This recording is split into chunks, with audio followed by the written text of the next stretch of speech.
Asthma అంటే, TB అంటే, ఏ వ్యాధి అన్నా తీరని వ్యాధులు కనబడేగా. ఇప్పుడు మీలో కొంతమంది అజాగ్రత్త పరులై ప్రార్థన తగ్గి అనవసరమైన మాటలు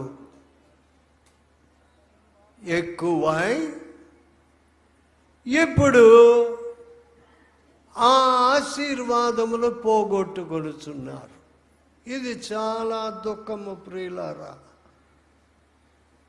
నేను చిన్న వయసు నుండి చూచినది వేరు.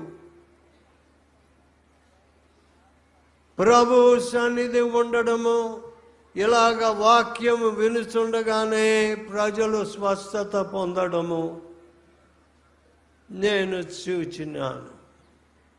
అది నా సాక్ష్యము.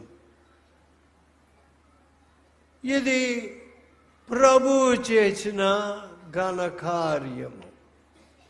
సామాన్యులు లేచి దేవునిని మహిమపరిచినారు. ఇప్పుడు మన ప్రజలు నా దగ్గరికి వస్తున్నారు. ఏమని? అయ్యా, ఈ వ్యాధి వచ్చింది, ఆ వ్యాధి వచ్చిందని. నా దగ్గరికి ఎందుకండి రావాలి? ఇంతమంది మీరు ఉన్నారు కదా ప్రార్థన చేయుటకు. నా యొద్దకు రానక్కరలేదు. ప్రభు పాదములు మీరు పట్టుకుంటే చాలు. సరే, మీలో కొంతమంది ఇలాగ రోగులు మీ యొద్దకు వస్తే మీరు ఏమిటి? సరే, 2-3 రోగములు పోయినవి. పోతే ఆంధ్రదేశస్తులు పాపం అమాయకులు, జ్ఞానము తక్కువ, బుద్ధిహీనత ఎక్కువ. అందువల్ల ఏమైపోతుంది చెప్పండి? అయ్యా, మీరు ఒక్కరే, మీ బోధ ఒక్కటే నాకు నచ్చింది. అయ్యా, ఇదిగోండి కవరు, ఏదో అందరి ముందు ఒక కవరు తెచ్చి చేతిలో పెడితే, అవును నేను ఒక్కడనే మహాత్ముడిని, ఎదుగో రేపు బ్యాంకు తెరిచినప్పుడు బ్యాంకులో పెట్టేస్తాను, నా ముని మనవాళ్ళకు ఉంటుంది. చూడండి, ఇలాంటి దొంగ వేషాలు మేము ఎప్పుడు ఈ ఫెలోషిప్లో వేయలేదు. ఎవడని డబ్బు అడగలేదు.